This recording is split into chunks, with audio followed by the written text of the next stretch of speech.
The Law and You, a look at laws in St. Vincent and the Grenadines which affect our daily lives. The Law and You, presented by lawyer panel P.R Campbell QC and brought to you on SVG-TV as a public service.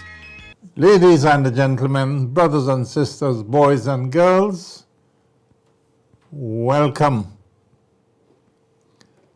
to the first program of The Law and You for the year 2020. I want to give the Lord praise and thanks for His sparing mercies and pray that He will take us all safely through 2020 and allow us to see the dawn of 2021 and beyond. This is program number 959. And it is coming to you on Monday, the 6th of January, 2020. On this program, I will continue the topic I started last week, namely administration of estates of intestates. But before getting into the program, a very few preliminary comments, and you will notice that lately I have been skimping on the preliminaries, and for most programs I will cut them out entirely. But tonight, as usual, I wish to issue condolences to all families which have suffered recent bereavements, and to say happy anniversary to friends who are near and dear, Sister Clarice Williams and Brother Clarice Richards, Winston Richards, 57 years of marital bliss. Congratulations to both of you. And to Sister Moline, congratulations on your anniversary. And that is it for preliminary remarks. I go straight into the program. Administration of estates of intestate.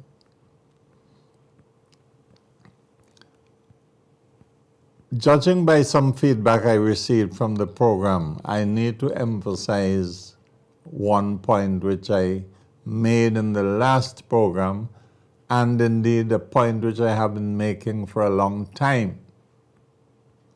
And it is this: grandchildren have nothing to do with the estates of their grandparents as long as the parents of those grandchildren are alive. So that when grandparents die without having made a will, only their children have an entitlement to part of the estate. Therefore, if your mother or your father or both are still alive when your grandmother or your grandfather dies, you have nothing to get by way of intestate succession. If they die having made a will and they have you in the will to get something, then you would be entitled. But if they had made no will,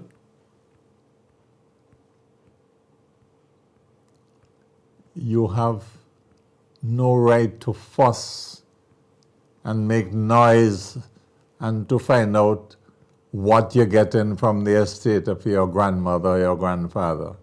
Go by your business. You have nothing to do with that. Once your parents are alive. Now, if your parents have died, then their children step into their shoes, and their children will get the share to which they, the dead parents, would have been entitled on the death of the grandparents. I say this because I've come across several cases in which a man and a woman are living together, not married, as a common law union.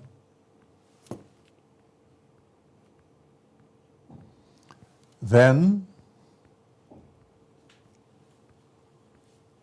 he dies, leaving children, some of whom have children. So he dies leaving grandchildren. And the grandchildren are having the gumption to say they come in to challenge the common law spouse and telling her she must get out of the place. They are the ones who have nothing to do with the estate of their grandfather. And people must understand that. But I had indicated the last time that one of the points I would clarify on this program would be the powers and responsibilities of those who apply for letters of administration to the estate of somebody who has died intestate.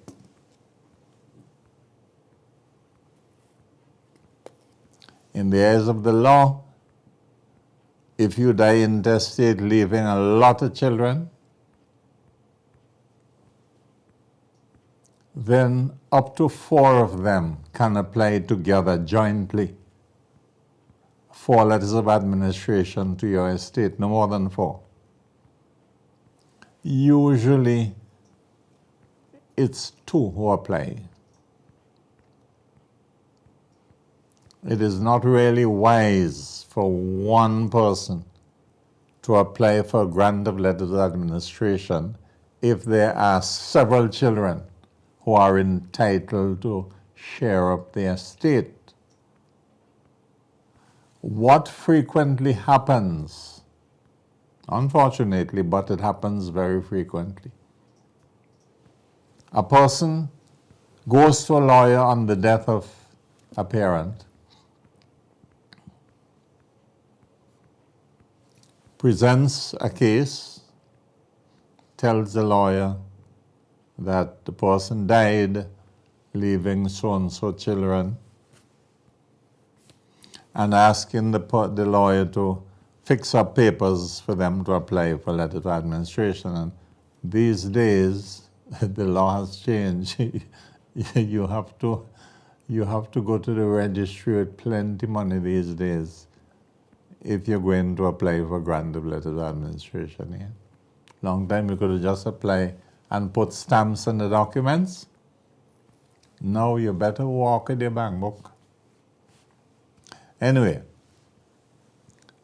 one person out of several would normally apply. And the several may well include people who are living overseas. In due course, the person who has applied gets a paper from the High Court, the registry, saying that the person is authorized to administer the estate of the deceased person. In other words, the applicant gets a grant of letters of administration authorizing him or her to administer the estate, that is, to join all the debts that were owed to the deceased person, to pay the debts which the deceased person owed to other people, and to share up whatever the deceased person had as part of their estate. What frequently happens, and this is why I said a while ago this is unfortunate, what frequently happens is when somebody gets a grant of letters of administration, they feel that the property of the estate belongs to them alone, and they tend to ignore the interests of those other persons who are entitled to share in the estate and want to boss everything, want to sell land and dispose of animals and dispose of vehicles and so on, and keeping the money for themselves. Well, people who do that, run the risk of being charged under the law. Because if they ignore the shares which other persons are entitled to get, and they keep those shares for themselves, that is dishonesty under the law. And you could be charged and go to jail for that kind of dishonesty. So that when you get a grant of letters of administration, that grant is based on the information you would have provided at the registry when you filed your application papers. In those papers, you would have listed all the persons who are entitled to share in the estate of the intestate. You would have listed the amount they're supposed to get or the proportions in which they're supposed to get.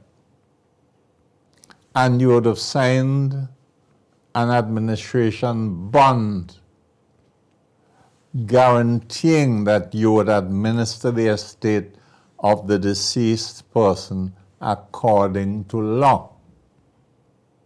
According to law, not according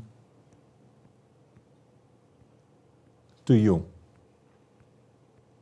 So that you're not free to do what you want with the dead person's property. And among the papers you would have signed when you applied for a grant would be one that has a clause saying that you would administer the estate in accordance with what the law provides. You can't ignore that and do your own thing. And certainly the lawyer who would have handled the application on your behalf would have explained to you. And if you say the lawyer didn't tell you that, I say no, that can't be so. Every lawyer has a duty to explain to their clients who are applying for a grant of letter of administration what would be the responsibilities if the grant is given by the High Court, signed by the registrar.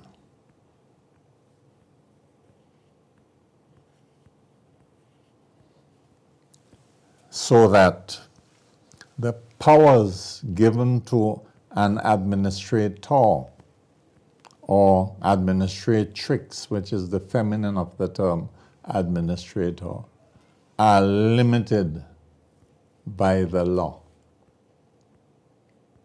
You're not supposed to give one beneficiary more than his or her share. At the same time, you can't give a beneficiary less than that to which he or she is entitled according to the law.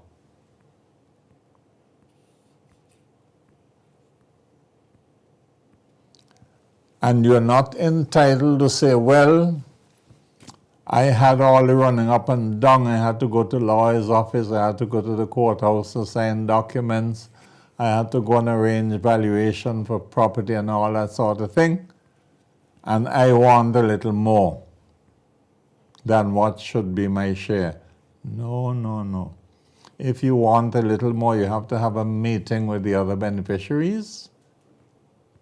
And in all conscience, they might say, okay, for all the hard work you did and all the responsibilities you shouldered, you entitle a little more something, and everybody will chip in and give you something out of their share. But you can't just take what you feel like.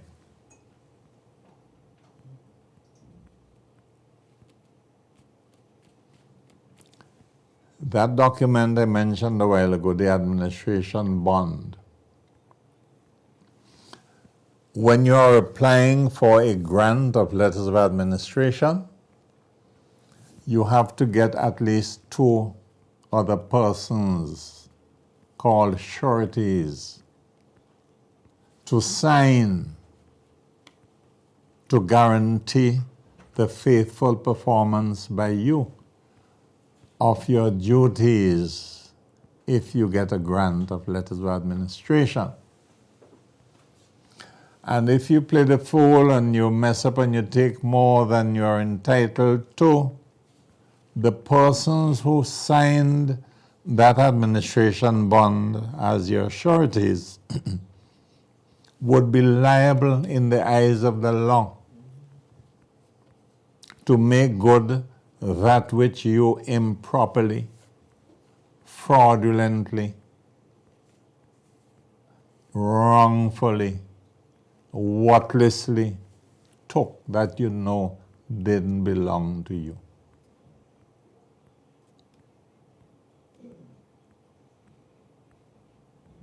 So not only are you getting yourself into trouble,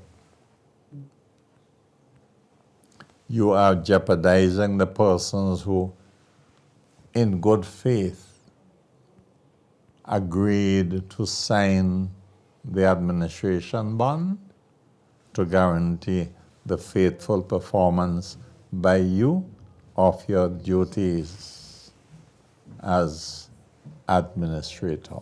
Excuse me.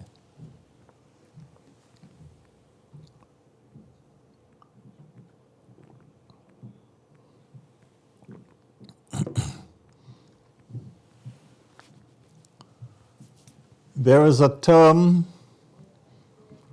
in the Administration of Estates Act called a trust for sale.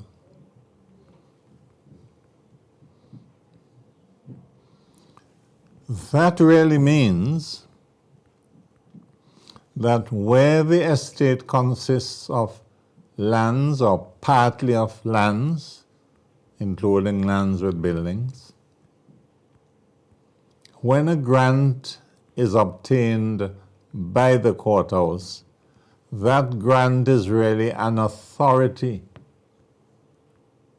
for the administrator to sell the lands or property and to distribute the net proceeds of sale. Net proceeds mean after you've taken out the expenses of sale, you might have to engage valuers, surveyors to cut up lands. You might have to engage an auctioneer and you have to pay the auctioneer's fees and so on. You might have had to put them out in the newspapers by way of advertisement. You have to pay those costs and so on. When you've paid all the expenses of the sale and you sell the property, what is left? In fact, you have a duty to sell. But in St. Vincent and the Grenadines, by practice, very often, rather than selling, administrators and administratrixes would simply distribute the land, if it can be subdivided, among the beneficiaries who are entitled upon the intestacy of the deceased person. But strictly speaking, the duty imposed by the Act is a duty to sell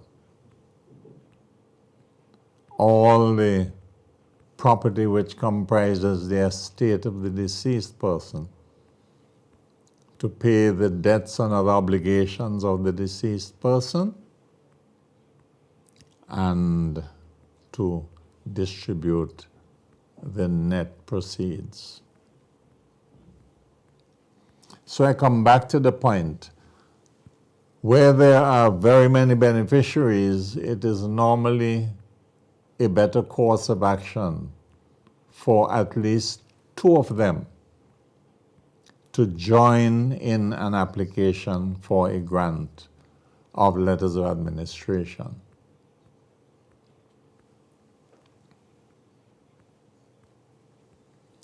There is safety in numbers, so the saying goes. But 2 can apply, 3 can apply, 4 can apply together.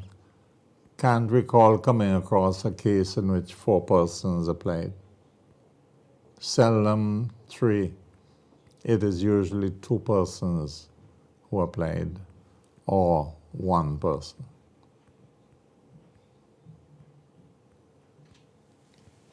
There is a duty of fairness, a duty of honesty.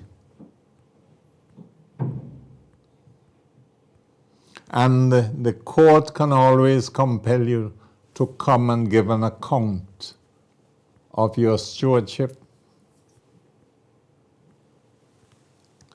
So don't think you can go and administer an estate by virtue of a grant,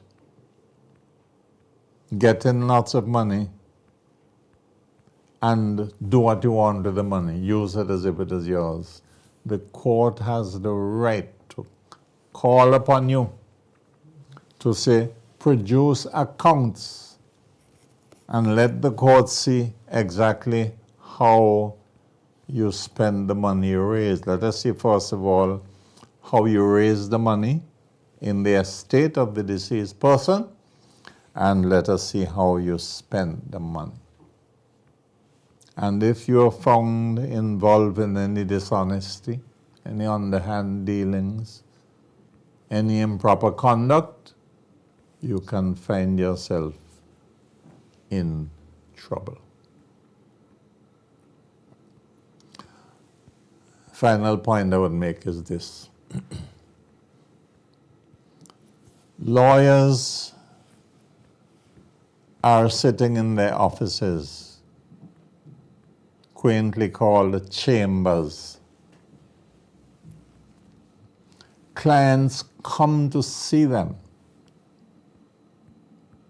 and give them certain information. We call that information instructions. Unless the lawyer is related to the parties, he doesn't know anything about the affairs of the deceased. The lawyer is dependent on whatever information you bring in to tell him or her.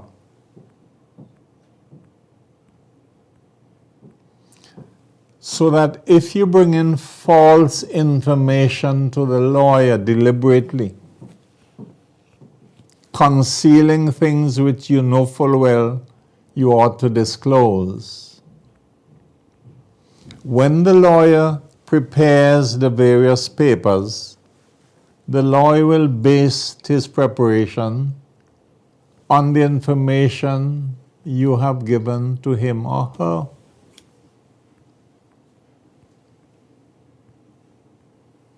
And if you have deliberately lied to the lawyer so as to cheat one or two or more of the beneficiaries, you could get yourself into serious, serious trouble.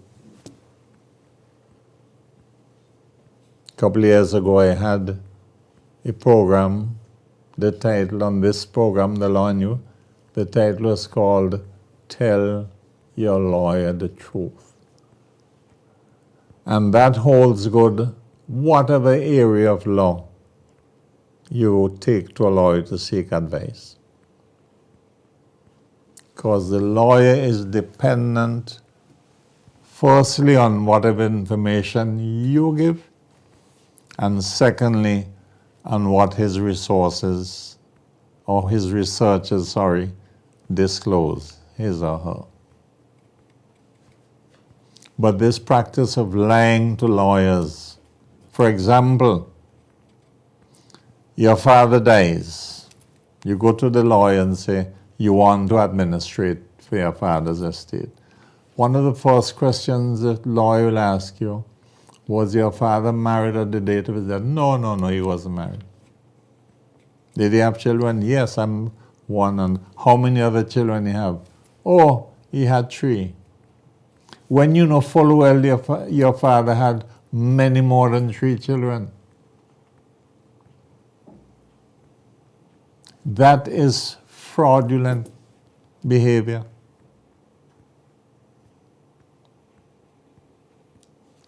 Tell the lawyer truthfully how many children you know your father had. Now, I am not saying that you are bound to know every child your father had, because some men have lived a really wild life and have had children here and there that you know nothing about. But if you know, or even you suspect the existence of a child, tell the lawyer, and the lawyer will make appropriate inquiries. Chances are the names of those alleged children, the birth certificates of those alleged children, don't have the deceased man's name on them as father. But if they are properly advised, they can go to their own lawyer and apply to the court for paternity orders. It may take time and certainly take some money. But you can't just ignore them and lie to the lawyer and say, oh, you only had so many brothers and sisters, when you know full well you had plenty. That is one area in which people are required to come clean. Okay? All right, so that will be all for this program of the Law and You, program number 959. I look forward to being of further service to you next week, Monday TV, for another presentation in this public service nation-building series, The Law and You. Hope you had an enjoyable New Year celebration. And once again, let me wish Happy New Year to one and all. Until next time, may the good Lord continue to bless us all.